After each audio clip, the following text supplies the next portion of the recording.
I'm here to present short talk on the topic parting surface. My name is Vishwa. So let's begin with the topic. Contents: what is parting surface? Types of parting surface. What is parting surface? Parting surface is also known as parting line, or it is a meeting line or point of of the two plates, core and cavity, in the mold. Parting surfaces are classified into two types: flat and non-flat. It seals the profile or impression. Parting surface needs to be selected precisely in such a way that the component can be ejected easily.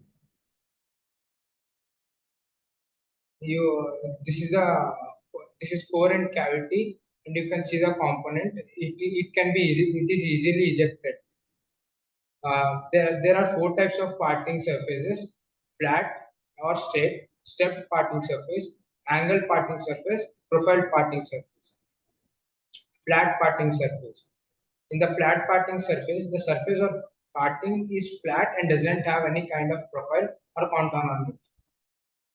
As you can see here, step parting surface. In the step parting surface, the surface of the parting has step on it. According to the component, according to the component, the parting surface is not flat or has step. As you can see over here, angled parting surface. In the angled parting surface, the parting surface is not flat and the surface is made in an angle according to requirement of the component. Profile parting surface. In the profile parting surface, the surface of the parting can be designed according to the profile needed, and component it can be made in various profiles. Thank you.